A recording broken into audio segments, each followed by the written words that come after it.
Welcome everyone to another edition of Football 101. I'm your host Joshua De Matos, and we're talking match week 4 in the Premier League, where a staggering 41 goals were scored, and we're yet to see the first 0-0 draw of this new PL campaign.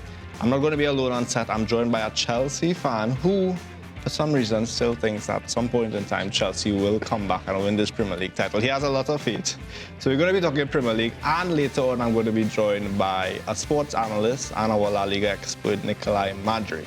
But let's start things off like we normally do in the Premier League, and I'm joined by David Lucky. David? Hey. What's up? Nice to be here, man. Nice. So a Chelsea fan. How long have you been a Chelsea fan? Probably since I was about 6 years old. My brother, he was a staunch Man U fan, you know, and from since a young age I asked him, you know, who's, you know, a Man U's biggest rival, and they were like, you know, well, they would go up against Chelsea, and ever since then, you know, that's when I decided, well, I'm just Chelsea, just to be as spiteful, and then well, I grew into love. So basically, just since Chelsea got money, that's when you decided to... So you're 6 years old, we had money. I was, okay, you're Well, right. we'll deal with Chelsea later on coming down in this segment, but we need to start things off. This weekend in the Premier League has been probably, for me at least, one of the most, I don't even know how to describe it.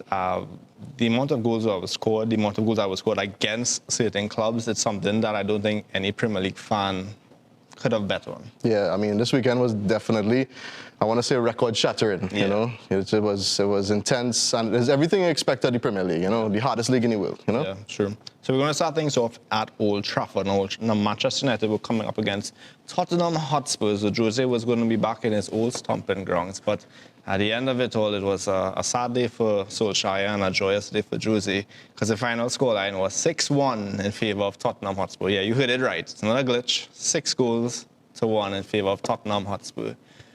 It's a hard pill to swallow for Manchester United fans. It's something that they didn't see coming. Now, a lot of people would say they had this huge red card, Martial sent off, that's why. But still, 6 goals, that's something that no team should concede. There were 6s and 7s out there. I mean, it was, to quote Gary Neville, it was pathetic, you know. It was Bailly and Maguire and Shaw just kind of falling all over themselves, literally at some points, you know. It was chaos, and you kind of look at it and you realize that, you know, there is no confidence, no leadership. There's, you know, where is it coming from? Because it's not there. It's not there with the board. It's not there with the manager. It's not there with the players. Yeah, and as you said, you read a quote before. I want to read one from Patrice Evra. He actually says, it's a shambles. What's going on at my club? Every team against United looks like Real Madrid, Barcelona, Bayern Munich. I really don't want to laugh right now. I'm really angry. It's different. I know we talk about the 6-1 defeat to City, but this is different. Make sure you realize you're embarrassing the club. Look into the mirror and be honest with yourself. You're an embarrassment. Now, some really strong words from Patrice Evra, former defender for Manchester United. And I think this is what is being echoed throughout all over. I mean, when you look at Manchester United, you see this defeat, 6-1. Would you say that it has been coming? Like, you could say that United have, they finished third, performances up and down. Was it that it was coming, or was it just a one-off that you could say that won't happen again? I mean, listen, you know, as good as they finished the last season, you know, because, I mean, to come back from what they did, you know, finishing strong, coming in third, nobody expected that out of them. You know, they came off after the break and did it, what was unexpected of them, got into the Champions League, and everybody thought of them, you know, okay, this is where we make the turnaround. But, you know, you're looking at them and, you know, it's pretty much the same thing. It's that post-Fergie era curse that's just been, you know, lingering over them, you know. They expected big buys, you know, a lot of the players expected big buys, everybody, but, you know, it's just a dark cloud just looming over them. Yeah. Would you say that is the players to full responsibility? Is it Ed Woodward? Who do you think really is it to blame, or is it just each person taking a piece of the pie and they say they need to take the blame? I think that with any any kind of organization, you know, you need strong leadership, you know, and it starts at the head. You know, if the board has no kind of structure, then, you know, the management team has no structure. If the management team has no structure, it borders down to the players. Right. We have players like Paul Pogba. You know, we have, you know, talks of Edison Cavani coming in. You know, Tellers coming in. You know, Harry Maguire. Who is going to settle these guys? Who is going to get them match ready? You know, it starts from the top for me. You know. Yeah, definitely. And as you mentioned, those players, me personally, when we bought Harry Maguire, I was never a fan. I think this is just my thoughts. I think United have this want to have the English defender, you know, the John Terry or the Rio Ferdinand. Yeah. And me personally, I'm like, you could do better. And then you even see it with the Sancho. You spend how much months trying to get the new English star at Manchester United. And it's like, why? I know they have been burnt in past by going for other big players, Di Maria, Falcao, and it didn't work out. But their recruitment, it's like, for a team that is so big, and yet they can't get that recruitment correct to bring in the correct players, and it's really sad. I don't know. I think, like, when you talk about Man United, you know, it's literally a cult following. You know, it's an entity by itself. You know, when they're looking about big signings, you know, you're thinking about, you know, impressive and entertaining football, and that is the standard that Man U has raised to them, and it's partly in fault because of the Fergie era. You know, they have such high expectations of what they are expected to do, and, you know, they've been faltering. And the fact of the matter is that, you know, teams do falter, and it's just a shame that Man United is that team. They're just not going to be given an inch, you know. And to speak on, you know, having that English centre back, as you said, I mean, you know, they spent God knows how much on Harry Maguire. Over 18 million. Yeah, exactly. You know, and they're trying to get Jadon Sancho, which, by the way, I mean, they're splashing cash for Donny van der Beek, and, you know, 30 million more, and they would have gotten Sancho. They would have triggered the release clause. I mean, and then they're spending that money on Cavani, which is a role that they don't need. They're Tellers, which is a role that, you know, instead of putting the money where it is, you know, they need a strong centre defensive. They need a strong, you know, somebody to hold the back line, but it doesn't necessarily mean that it has to be English, you know? Definitely. And, I mean, I want to just apologize to all the Tottenham fans because you all did win this game 6-1, yet we're talking about Manchester United. But let's spend a little time on Tottenham.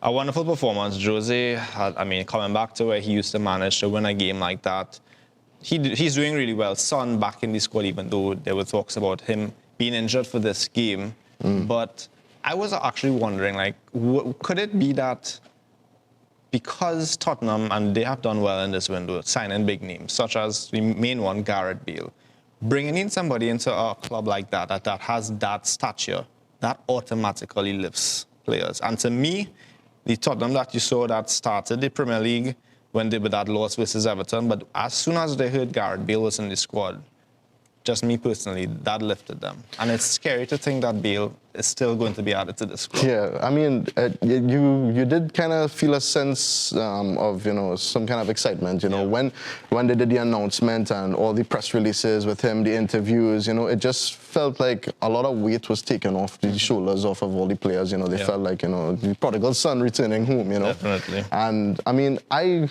don't want to say that he's made such a great impact, because, I mean, you have the likes of Son, you have Kane, you have all these guys there who are ballers, you know. They're there to win games. They can win games. They can produce for you.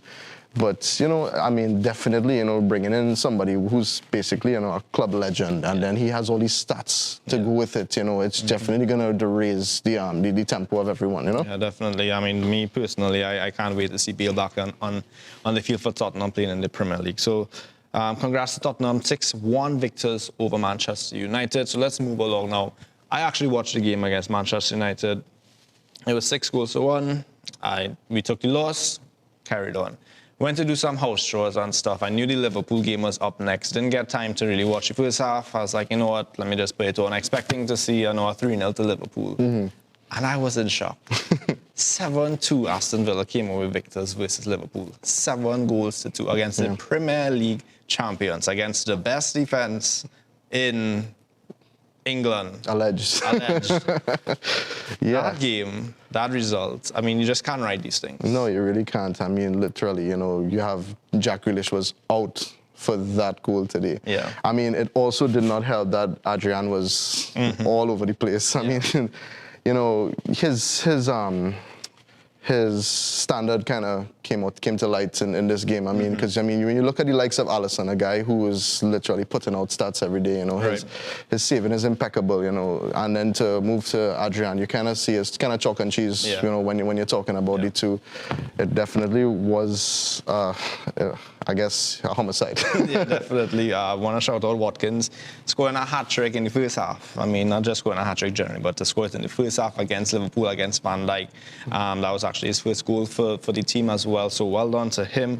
Barkley, a new signing for Villa as well, coming on the score sheet. So things really working out for Villa. I personally think this is just a one-off. I don't think, yes, it is against Van Dijk. Yes, it had some questions, as you said, with the goalkeeper. But I personally don't think this is something that you would see regularly from Liverpool. It's not to say that, okay, things are really bad and they need to get it done. They need to get things fixed. I don't think it's to that extent. I think they'll bounce back. I agree to some extent, but at the same time, too, you have to look at the signs because, I mean, you're watching, with Robertson, 3 games ago, Van Dijk, the game before that, Gomez now kind of faltering in the defense, you're kind of seeing little airs. I'm thinking maybe fatigue, it might be something. Maybe they're just getting burned out, they're playing, it's a whole new, because of the pandemic and everything. Everything is closer together, everything is running rampantly, But at the same time, too, I can't take away from, Aston Villa, like they literally played magnificently, Watkins, and not just scoring a hat-trick on his debut, but, a perfect hat-trick, left foot, right foot, and header, those are things that, every Premier League player dreams of, True. So, and to think that the next game, well, we know there's international break coming up this weekend, so that could work. Like even for United, I'm not sure how that works for them. If that's a benefit that they don't have to come into Old Trafford, or they don't need to come into Anfield after these defeats, or maybe it works in their benefit that they're not there. But irregardless, for a team to lose to that amount, it's really a tough pill to swallow. I mean, that's world warping, It's literally like you go and you sit down in the locker room. I mean, and then, especially as a coach, what do you tell your players? What do you tell your players? These are supposed to be world-class players. Yeah. And by, I mean, it is the Premier League, but, you're going against what we would call substandard teams, teams that are not...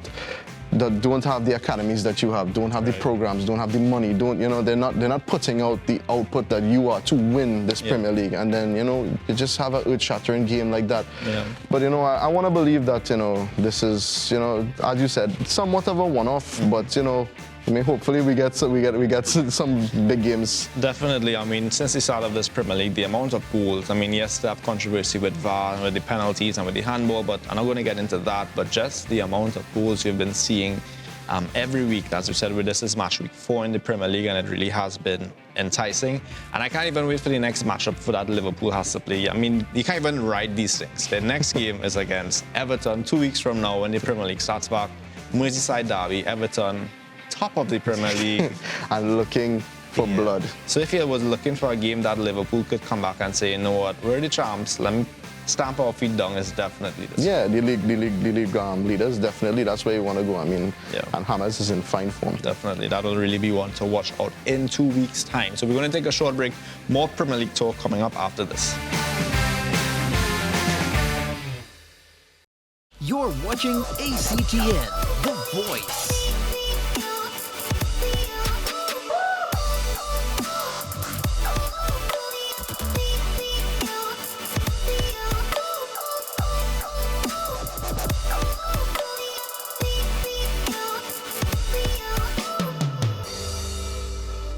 ACTN The Voice, your family-friendly station.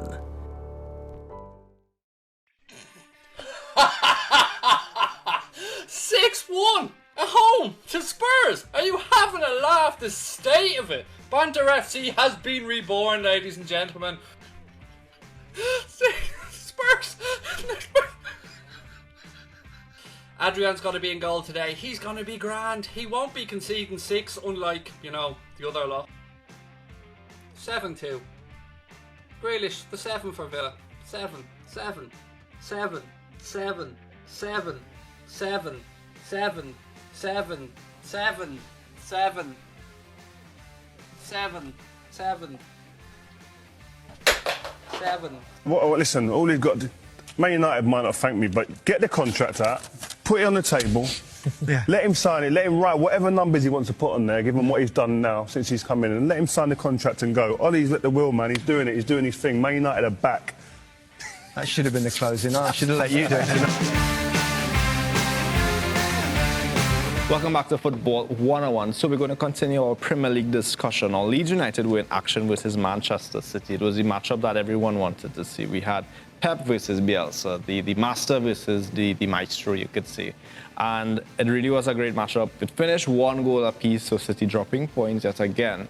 But it was a game that was up and down, action from action, and really was a good matchup. Yeah, definitely. I mean, you kind of saw in the beginning, you know, Leeds kind of playing the field, giving them a little respect, a little too much in my opinion, you know. They were kind of drawing back a little bit, but as they started to come into the game, they started to play their own, and, you know, they play a high press, and that is where they catch a lot of teams off guard, and I think, you know, that it's definitely a threat for not just Man City, but all the top 5, you know, teams in the Premier League right now. Yeah, definitely. It was a game where some new faces were seeing the new boy Ruben Diaz for Manchester City got his debut in this game.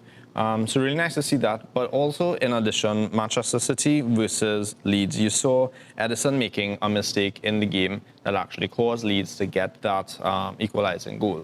Now, we saw a lot of mistakes, as we mentioned before, in the Liverpool game. Yeah. But this one was a bit different. Even though he made the mistake, he definitely made back up it, because the kind of saves he pulled off after this, Leeds could have easily won this game. 2-3 goals in, I mean, yeah, he definitely, I mean, fingertips and, you know, just to push that ball onto the bar, you know, they should have, honestly, I would say, coming on until the later halves of the game, at least had 2-3 more goals coming in. Right. But Edison definitely, as you said, made up for it, you know, he definitely showed his worth. Yeah. I want to just read a quote from Gary Neville.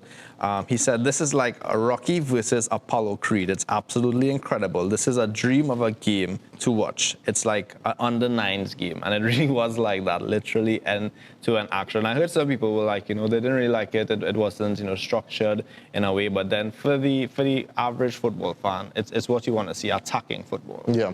I mean, definitely, you know, a lot of people, you know, they want excitement. They want the 7-2, the 6-1, you know. But at the end of the day, what you see, you know, you see is football at its purest there, you know. It's definitely, you know, it's I attack, then you attack, and then we try to fend one another off, and, you know, especially, you know, being a team like Man City, you expect teams, especially in newly promoted Leeds, to be, you know, maybe a little, you know, regressive kind of drawback, see how to say, nah, they was like, nah, we're taking on the big boys here. Yeah, and I think that's what you're going to see throughout the Premier League. So it's definitely you're going to see them attacking, but, you know, they're going to concede at the same point in time. But realistically, what do you think is a good finish, you could say, for Leeds in this campaign? I would personally put them mid-table. I think, you know, they could finish strong on maybe, like, you know, 12th, you know, 11th. I think, you know, they have the as you said, the attacking prowess to do it, you know. I think that it's going to cost them some goals, you know, but as long as they keep that drive, that push, you know, they're definitely going to be on the better side of the goals, scoring more than they're conceding, you know. Right. As it pertains to Manchester City and their defense, over 400 million Pep has spent in defenders. And yet still, you could still see he is trying to find that good centre-back pairing, those right-backs, those left-backs. And maybe this one is the answer. Maybe a year from now, he's going to be spending more money. Yeah, maybe. I mean, definitely. I mean, you have to look at the likes of, for example, like Mendy. I mean, Mendy has given, like, this is 3, 4, 5 chances to, you know, really prove himself as, you know, the big money he put behind him, you know, and he's literally just, you know, falling short. And, you know, and you just, sometimes you have to realize that, you know, taking them and putting them in the Premier League, you realize the make of the play, and sometimes they just can't cut it. True, definitely. So, Manchester City versus Leeds finished 1 goal apiece. And the other match we're going to highlight are the league leaders. Everton, they were in action versus Brighton. Everton came away victors by 4 goals to 2. James Rodriguez doing his thing as normal. He's actually nominated for Player of the Month with his manager, Carlo Ancelotti. So Everton, a great day for the Blues. I'm pretty sure that Liverpool defeat was just the cherry on top for them. But Everton released a surprise as it pertains so far. Yeah, most definitely. I mean, I do think the same way how you wanted to talk and touch on, Gareth Bale. I mean, even though Gareth Bale has not played a game as yet, he's still, you could kind of see a little impact on the team itself. The same way James has come in. Yeah. James has lit that Everton side up. The Toffees are looking really rampant on the field right now. He's just that little bit of, glue that they needed to just pull themselves together and, get goals and start, really running red along, all the or blue for the Premier League as they're doing right now. Just piggybacking off what you just said about James, Tim Sherwood said that they have got a great blend around him, talking about James. Yeah. They're building a team around him. He comes off the right-hand side into the little spaces where the defender does not want to come out. He times his movements into those areas. He has a great left foot, good vision, and he scored 2 goals on the back post, which is really encouraging to see. So it's definitely, and we know Ancelotti and James have history from the past. Most definitely. So it's definitely just good times for them. And then to top it all off, you have a striker like Calvert-Lewin who's just in perfect on form. fire. He's literally just there's no stopping him. I mean, he's scored in every game he's played in so far. I think we have 6 goals going on right now, and just James running in and just delivering these inch perfect passes. Just it's basically making goals just easy to score. So I mean, James has definitely been the centerpiece of this whole operation, and he's just fueling them to just go forward. Yeah, and a fun fact here for all you Everton fans, if there are any in Trinidad and Tobago, the last time that Everton won their 4 opening games in the Premier League was back in 1969. And that was the same year they actually won the Premier League title. So, superstition, maybe, never know, early days. But Most definitely. yeah. So, last game we're going to highlight in this Premier League segment is Chelsea versus Crystal Palace. Now, we obviously saved the worst for last, seeing that we're going to talk about Chelsea now. But it was a great win for them. An early morning Saturday game, 4-0 victors against a Crystal Palace team that actually defeated Manchester United 3-1 in the opening day of the Premier League season. Well, as you know, Tottenham sure that's not no big feat right now. So, but at the end of the day, a convincing win for Chelsea. At the end of the day, they look the parts. At the end of the day, that is what you look for, a convincing side.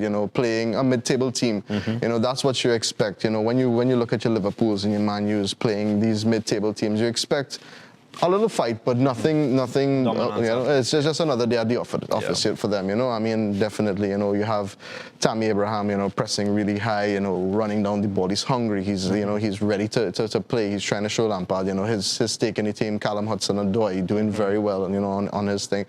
And good to see Pulisic, coming back on, after his injury and everything. It was definitely, a good day at the office for the boys. Yeah, it's one thing. I mean, we also had during the transfer window, Chelsea spending big and bringing in youth. That's one thing you could see, and it's frightening when you see a team that is full with so much youth. Like that they're not building for this year. They're building for a good 5 to 10 years. Definitely. And it's that in itself will be scary for any team coming up against them. But as a Chelsea fan, we know that even though they brought in youth, they also brought in some aged players to bring in experience. And Thiago Silva had a horrific first game. A bit of a hole. Yeah. But how do you see that pairing of him and Zuma? You think that's what you would like to see, or are there any other people you would like to see accompanying him as a defender? I think honestly that's a good pairing for them. When you have Zuma, with the big presence there. Right. He's there. He's gonna body you off. He's gonna get balls out of the box, and you have Thiago there with the finesse to connect the players. Get the ball, play it from box to box. That's what you want to do. Get the ball to Kante, let him run with the ball. These kind of things. I think it's a good pairing. And then putting Chilwell on the side of them there is just only gonna make things a little better for them to play out from the back. I think that's what Lampard was, trying to incorporate, that play out from the back kind of style, and you saw a lot of it over the weekend, Yeah, big shout out to Chilwell as well, getting his first start for Chelsea in the Premier League and scoring 1 and also assisting in one of the goals. But one more thing I just want to touch on before we go to break is there's an incident with the penalty, and you saw, I think it was Tammy Abraham who wanted to take the penalty, and then you saw Azpilicueta being the captain that he is taking the ball away from him. What are your thoughts on that? Do you think that even though you have a designated penalty taker, that if someone else gets the penalty, they should be able to take it, or do you stick to the script and you give it to your penalty taker? I think, in the line of that, I mean, Jorginho is definitely is their designated penalty taker. And, it's a bit of youth and, rush of blood. He wants to get on the scoring sheet. He wants his name to be on the books for the game. You want, like I said, Tammy's, he's hungry, he's willing. But at the end of the day, rules are rules, and you're not just, kicking about in a small goal. It's an organization, there's structure, and I think sometimes there are times where you might look to bend or break it, and maybe Jorginho might have been able, but I mean, I think it was what it was, and it should have been as it was. So top four definitely for Chelsea this year? I think so. I think, comfortably we could probably push for third or fourth. I mean, sky's the limit, definitely. If Kai Havertz and Timo Werner, start to, really, do what they really are capable of, then, and Pulisic just comes back into full form, I think that we could definitely give a title run a chance. Definitely. Well, thank you so much, David, for your analysis of this weekend, match week 4 in the Premier League. So we're going to take a short break. When we come back, we're going to be talking La Liga, Serie A, and then we'll end things off with some Bundesliga. Stay tuned. You're watching ACTN, The Voice.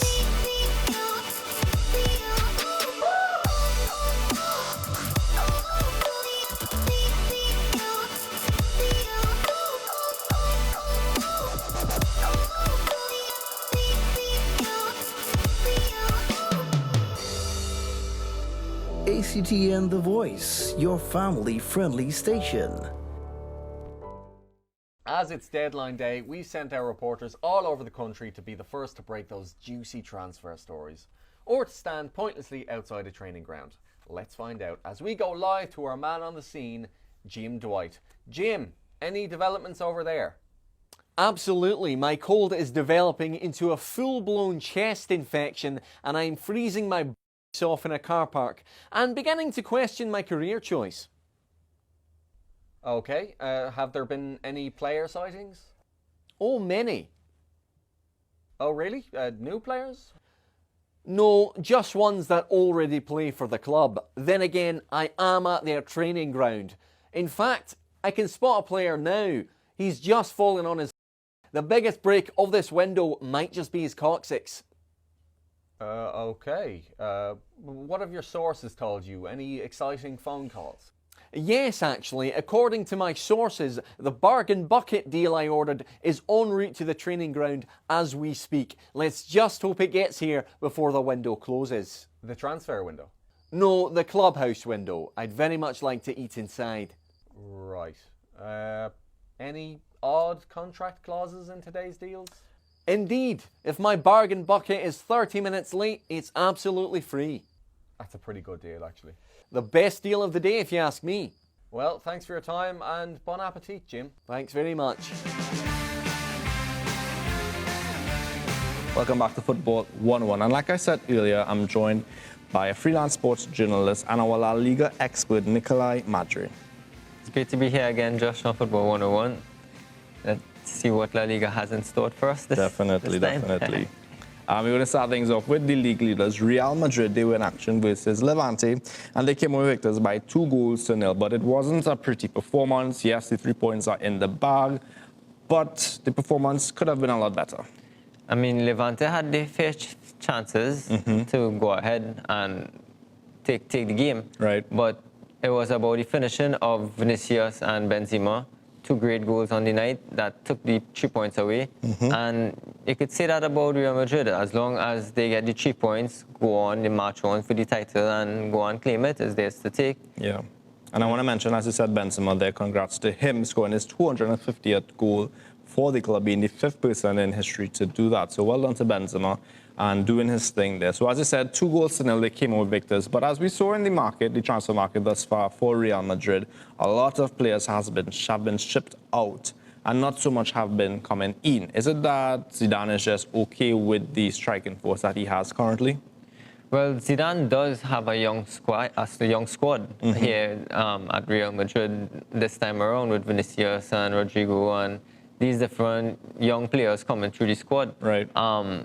He lost Hazard again due to injury. I don't know what's going on with Hazard, and and how he can get fit. I guess he's going through the same thing Dembele is going through at Barca. Yeah. So it's all about what Zidane has and who he has to work with. I think he has the talent, and you can see in the way how Vinicius took his goal, and in the squad coming up, and over the years, and him understanding the different players that he has with them, that he could use and utilize them. So maybe this is just a way for them to ease up the wage bill a little bit and utilize what they have, because every day under Zidane is a next day United going forward, and they know exactly what they have in store. Yeah. So again, it's just about him picking the right squad and getting the results at the end of the day. Yeah, personally, I honestly thought he would have gone into the transfer window and probably get some more firepower. Yes, he does have some wonderful playmakers, but to me, those playmakers have been there for at least, a year, 2 years already,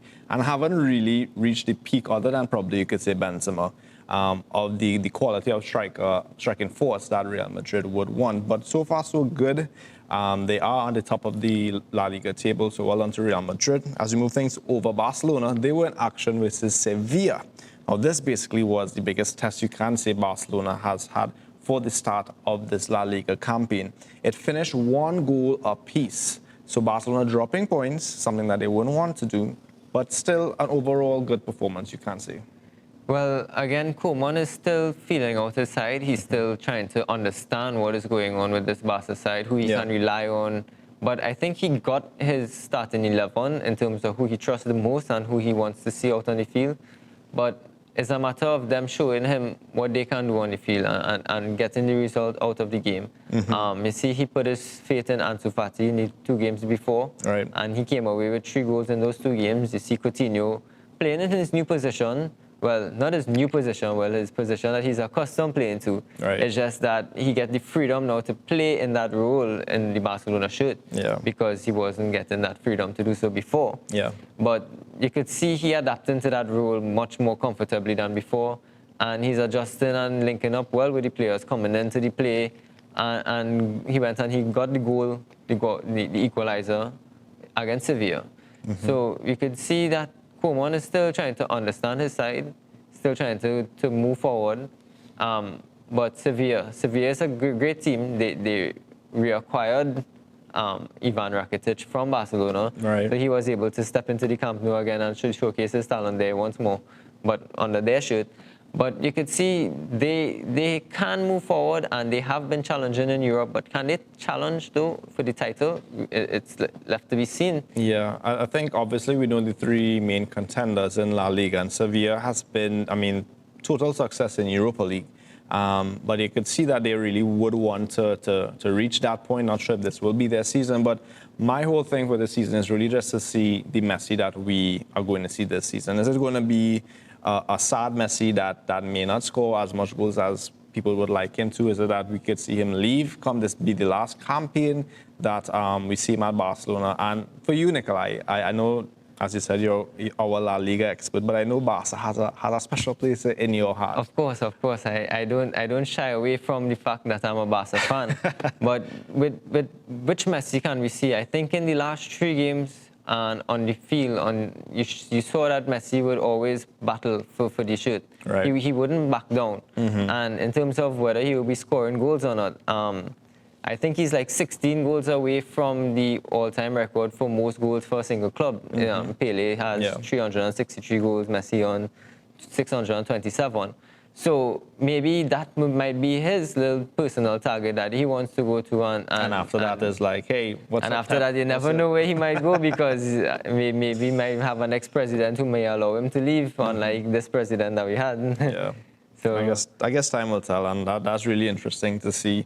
I know that was the biggest talking point at a point in time a few weeks prior, if Messi will go to Manchester City. But I guess we have another year to wait and see. So the last game we're going to highlight is Atletico. They were in action versus Villarreal, and it was a 0-0 contest. A team that has striking force such as Diego Costa and the new signing Suarez, but no goals in this game. Well, no goals in this game and no goals in the game before, right, Josh? I don't know what's going on with them. I guess in the first game they scored all the goals, and then they dried up in terms of like moving forward and how to crack open their opponent's defense. However, their defense stood resilient. They again are a team that is built off of a defense with Simeone.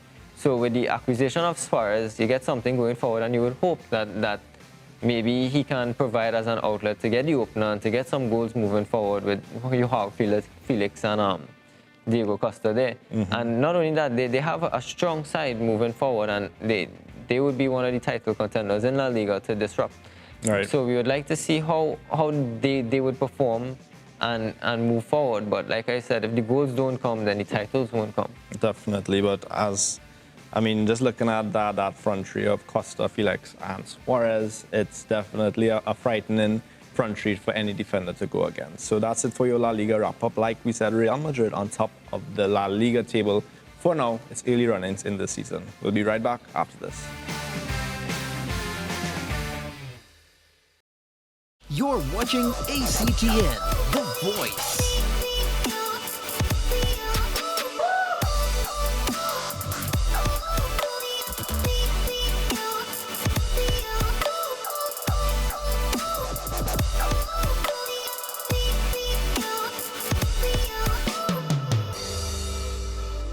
ACTN The Voice, your family-friendly station.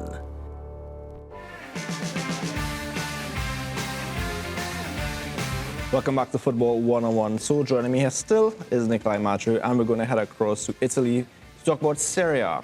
Leaders, Atalanta, they came away victors by 5-2 versus Cagliari.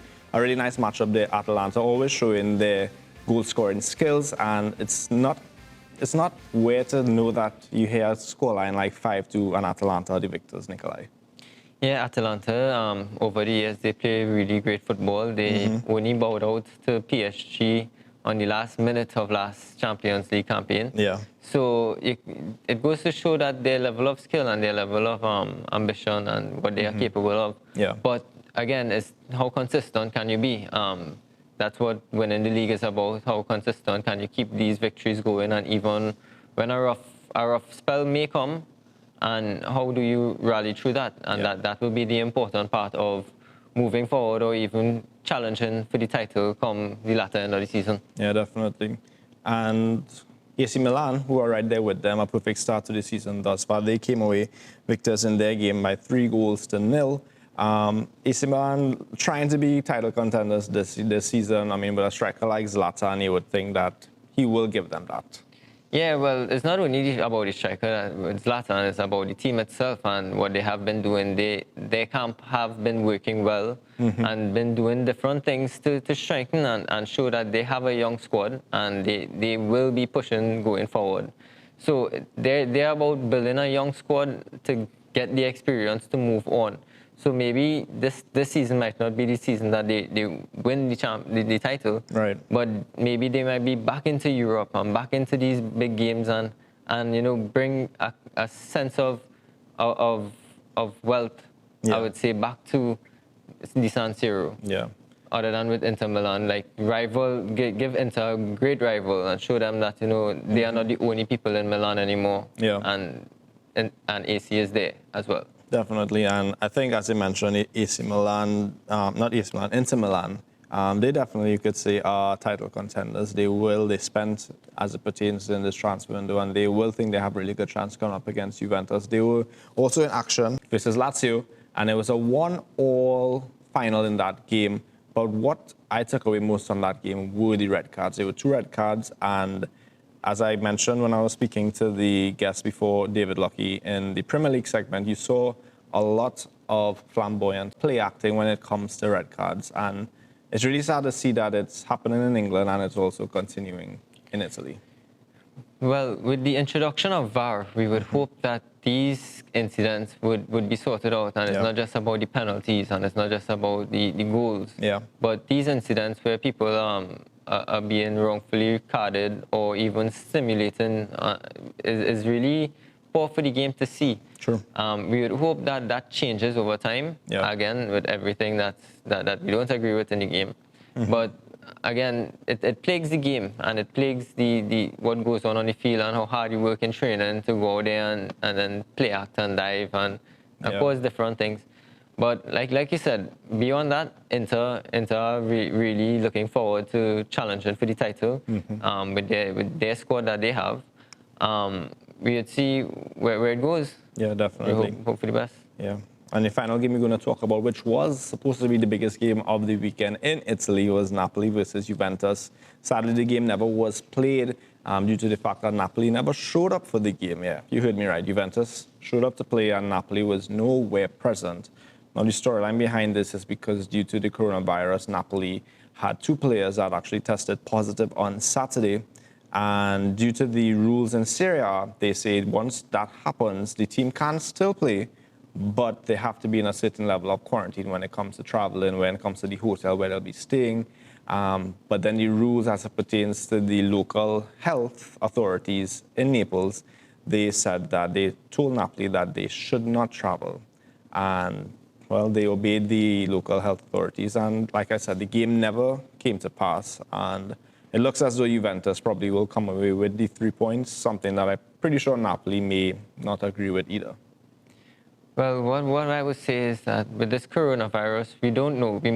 We have to be grateful for every game that we do get to see, because we don't know what is going on as far as a vaccine is concerned, as far as different things is concerned with the pandemic in itself.